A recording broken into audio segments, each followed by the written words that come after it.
പിതാവിൻ്റെയും പുത്രൻ്റെയും പരിശുദ്ധാരൂപിയുടെയും നാമത്തിൽ ആമേൻ.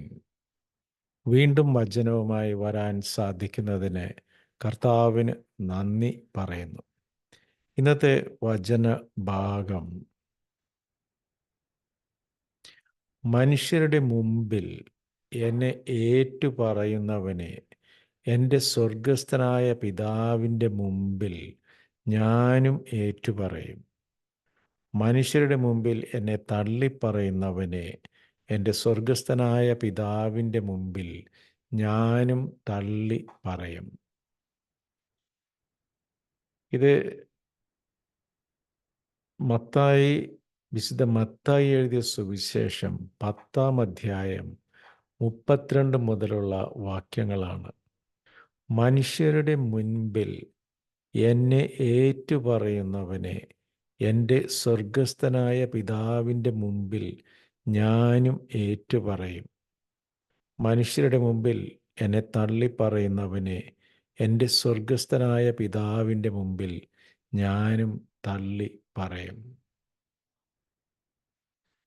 ഇന്ന് പള്ളിയിലൊക്കെ പോയി കഴിഞ്ഞപ്പോൾ കുറേ ആളുകൾ വിശുദ്ധ കുർബാന സ്വീകരിക്കാതിരിക്കുന്നത് ഞാൻ കണ്ടു. ഇതിനകത്ത് എനിക്ക് അറിയാവുന്ന കുറച്ച് പേർ എനിക്കറിയാം. അവർ ദൈവത്തോട് അടുത്ത് തന്നെയാണ് നിൽക്കുന്നത്. അവർ പാപമൊന്നും അധികം ചെയ്യാത്തവരാണ്. അവർക്കത് ചെയ്യാൻ സാധിക്കുകയില്ല എന്നുള്ള കാര്യം വളരെ വ്യക്തമാണ്. അവർ അടുത്ത് തന്നെ കുമ്പസാരിച്ചവരാണ്. എന്നിരുന്നാലും അവർ കുർബാന സ്വീകരിക്കുന്നില്ല, വിശുദ്ധ കുർബാന സ്വീകരിക്കുന്നില്ല.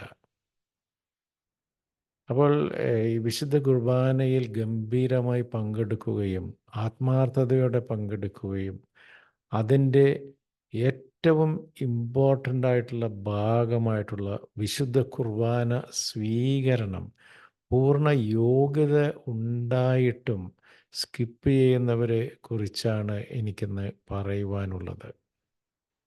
യോഗ്യത ഉണ്ടായിട്ടും നമ്മൾ ആ വിശുദ്ധ കുർബാന സ്വീകരിക്കുന്നില്ലെങ്കിൽ നമ്മൾ മനുഷ്യരുടെ മുമ്പിൽ സർവശക്തനായ ദൈവത്തെ തള്ളിപ്പറയുകയാണ് ചെയ്യുന്നത്, അറിവോടെയോ അറിവില്ലായ്മയാലോ. അതുകൊണ്ടാണ് ഈ വചനം വളരെ വളരെ വ്യക്തമാണ്. മനുഷ്യരുടെ മുമ്പിൽ എന്നെ ഏറ്റുപറയുന്നവനെ എൻ്റെ സ്വർഗസ്ഥനായ പിതാവിൻ്റെ മുമ്പിൽ ഞാനും ഏറ്റുപറയും.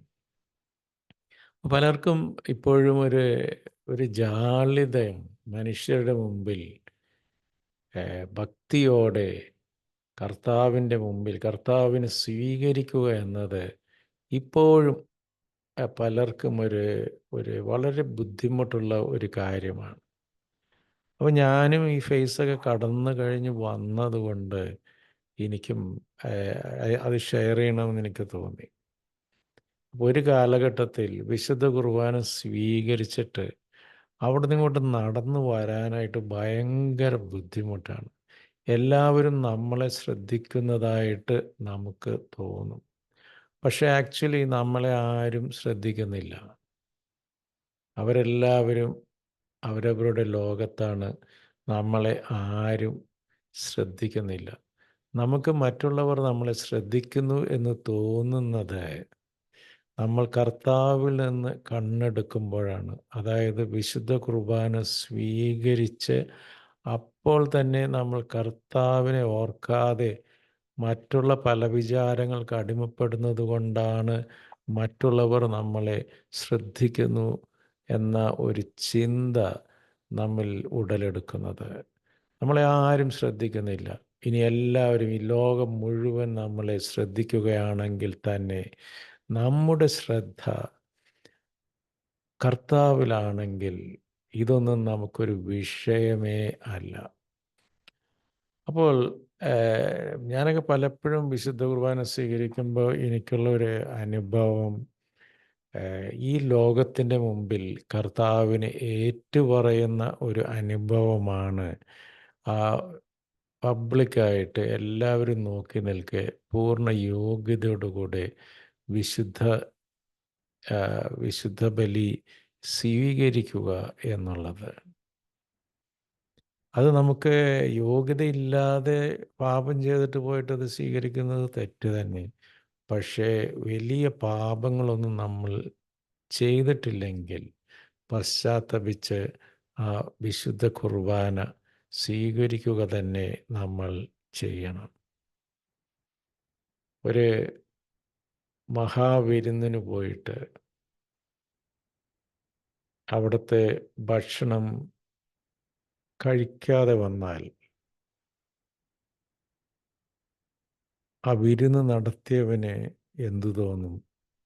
അപമാനിച്ചതായിട്ട് തോന്നും. അപ്പോൾ വിശുദ്ധ ബലിക്ക് പോയിട്ട് നമുക്ക് യോഗ്യതയുണ്ടായിട്ടും വിശുദ്ധ ബലി സ്വീകരിക്കാതെ, വിശുദ്ധ കുർബാന സ്വീകരിക്കാതെ നമ്മൾ പുറത്തോട്ട് വരികയാണെങ്കിൽ അത് ദൈവനിന്ദ തന്നെയാണ്. ഒരുപക്ഷെ അത് അറിയാതെ ചെയ്യുന്ന പാപമായിരിക്കാം. പക്ഷേ അത് അത് തിരുത്തപ്പെടേണ്ടിയിരിക്കുന്നു. ഇത്ര നല്ല ഒരു വിരുന്ന് കർത്താവ് നമുക്ക് വേണ്ടി ഒരുക്കിയിട്ട് നമ്മൾ വിശുദ്ധ കുർബാന സ്വീകരിക്കുന്നില്ലെങ്കിൽ അതൊരു മഹാകഷ്ടമെന്നേ പറയുവാനുള്ളൂ.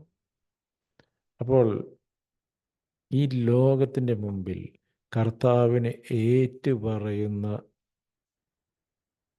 ഏറ്റുപറയുന്നവരെ പോലെ നമ്മൾക്ക് കൂടുതൽ തീഷ്ണതയോടെ വിശുദ്ധ ബലിയിൽ, വിശുദ്ധ കുർബാന സ്വീകരണത്തിൽ നമുക്ക് ഉത്സാഹത്തോടെ പങ്കെടുക്കാം.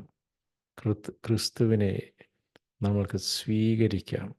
ആ വിശുദ്ധ കുർബാനയിലൂടെ നമുക്ക് നവീകരണം പ്രാപിക്കാം.